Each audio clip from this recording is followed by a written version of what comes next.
Assalamualaikum warahmatullahi wabarakatuh. Salam sejahtera untuk kita semua. Selamat pagi ayah bunda. Selamat bertemu kembali di kelas pengasuhan online. Bagaimana kabar hari ini?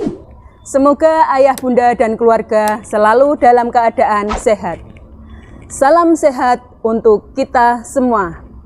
Nah, perkenalkan sebelumnya, nama saya Istiqomah, biasa dipanggil Bu Is.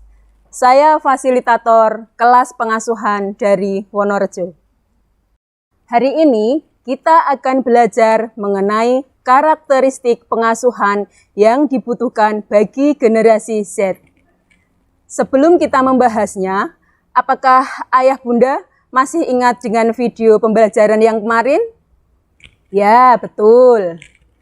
Pembelajaran sebelumnya membahas bagaimana memahami generasi Z, bahwa mereka dilahirkan saat teknologi sudah maju dan terus berkembang dan memiliki kedekatan dengan teknologi seperti ponsel.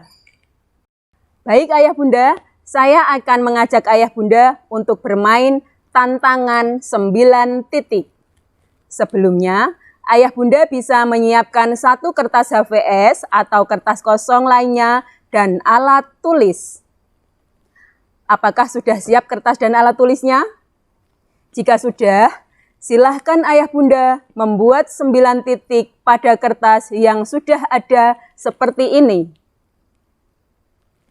Perintahnya, silahkan ayah bunda menyambungkan 9 titik tersebut tanpa putus dengan bantuan 4 garis, di mana 4 garis tersebut harus saling berhubung, tidak putus. Ingat, semua titik harus bersambung.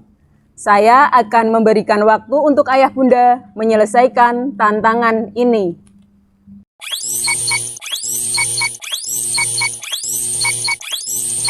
Bagaimana ayah bunda? Mudah bukan? Apakah sudah bisa semua? Apakah sudah ada yang seperti ini hasilnya? Iya, jika kita lihat, ayah bunda yang berhasil mencoba menarik garis keluar dari kotak dan ternyata setelah garis ditarik keluar kotak, ayah bunda berhasil menyelesaikannya. Ingat, tadi tidak ada peraturan bahwa garis harus di dalam atau di luar ya. Syarat utamanya adalah semua garis menyambung 9 titik tanpa putus. Bagi yang belum berhasil, apakah semua mencoba cara yang sama? Dengan garis hanya berada di dalam kotak, tidak ada yang keluar kotak. Mengapa demikian? Benar ayah bunda, seringkali kita terpaku pada kotak yang ada. Tidak ada yang mencoba menarik garis keluar titik. Padahal, seperti yang saya sampaikan tadi, tidak ada larangan untuk menarik garis di luar titik. Melalui kegiatan ini, kita didorong untuk kreatif dalam berpikir. Kita diajak juga untuk berpikir di luar kebiasaan kita. Seringkali kita terhambat akan asumsi-asumsi kita sendiri, bahwa kita harus di dalam kotak, tidak boleh di luar kotak. Jika dikaitkan dengan pengasuhan generasi Z, kita diajak untuk melihat pengasuhan generasi Z dengan cara yang berbeda. Kita tidak bisa menggunakan cara yang seperti orang tua kita mendidik kita. Saya jadi teringat sebuah kutipan dari sahabat Nabi, yaitu Ali bin Abi Thalib, yang menyatakan bahwa didiklah anak-anakmu sesuai dengan zamannya, karena mereka hidup bukan di zamanmu. Jadi, kita diingatkan bahwa mengasuh generasi Z tidak bisa menggunakan cara yang sama dengan pengasuhan yang dulu kita terima, karena zaman yang sudah berbeda. Ayah bunda, mari kita ingat kembali apa saja kekuatan generasi Z yang kita bahas di pertemuan lalu. Ada yang masih ingat? Ya, benar sekali.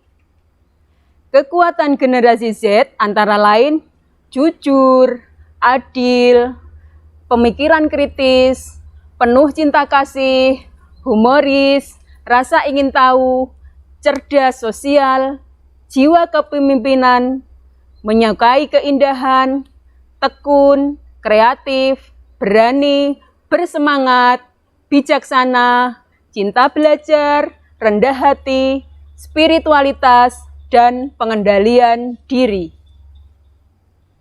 Mengapa mengetahui kekuatan karakter generasi Z penting? Karena ini bisa menjadi kunci kita untuk berkomunikasi dengan generasi Z. Saat kita berbicara dengan mereka, tunjukkan kekuatan generasi yang Anda lihat dari mereka. Ungkapkan bahwa kita menghargai kekuatan karakter mereka. Kita akan pelajari strategi pengasuhan generasi Z. Strategi adalah suatu perencanaan mengenai cara mencapai sesuatu, ada alasan rasional atau logikanya, bukan tindakan atas dasar emosi atau perasaan. Ayah Bunda, ada 4 strategi yang bisa kita gunakan dalam pengasuhan generasi Z. Strategi pengasuhan generasi Z dan Alpha. 1. Tetap tenang. Kita perlu memberikan anak untuk menerima risiko di dunia yang tidak aman ini. Dampingi anak untuk mampu membuat keputusan dan menerima konsekuensinya. 2. Beri pujian yang akurat dan spesifik. Maksudnya, pujilah anak berdasarkan karakter yang dimiliki anak. Misal, daripada mengatakan, "Kamu rajin sekali," lebih baik katakan, "Ibu kagum dengan kemampuan kamu untuk mengatur waktu antara sekolah, bermain game, dan membantu ibu membersihkan halaman." 3. Jelaskan mengenai konsekuensi.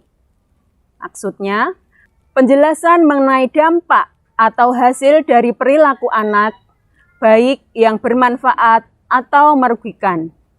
Hal ini akan menjadi bekal Gen Z memahami cara kerja dunia yang tidak selalu sesuai dengan keinginan kita. 4. Panutan yang konsisten. Maksudnya, anak merasa aman ketika orang tua menjadi contoh mengenai konsistensi lewat perilaku, bukan lewat nasihat-nasihat panjang dan sering berulang. Jadi ayah bunda, kita harus selalu tetap tenang, menghilangkan perasaan negatif pada anak kita. Beri pujian spesifik sesuai dengan kekuatan yang dimiliki anak.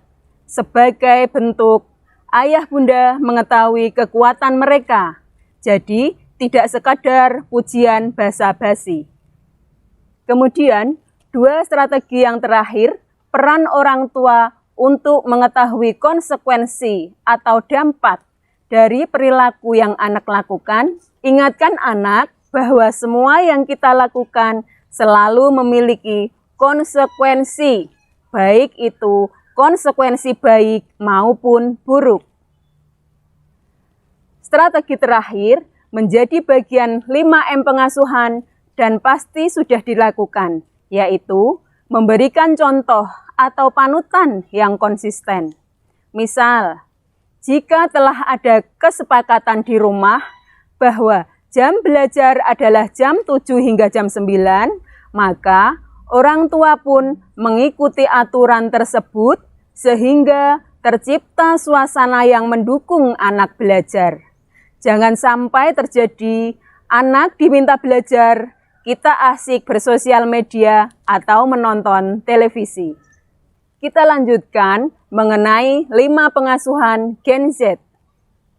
Orang tua perlu memastikan bahwa mereka memiliki apa yang harus dimiliki dan dibutuhkan untuk mengasuh anak Gen Z dan A. Untuk mencapai hal tersebut, pastikan orang tua memiliki 5C, yaitu communication atau komunikasi. Maksudnya, menjalin komunikasi dengan rasa sayang dan menghargai, bukan interogasi. Membahas apa yang dilakukan anak dengan dumai, seperti game, sosmed, dan lain-lain. Bahkan, orang tua bisa belajar dari mereka. Critical thinking atau berpikir kritis. Maksudnya, sebelum memutuskan membeli ponsel untuk anak, pikirkan dan diskusikan manfaatnya, tujuan, dan dampak negatifnya. Jadi, bukan sekedar memenuhi keinginan anak dan tujuannya, sekaligus menyepakati peraturan penggunaan. Confidence atau keyakinan diri.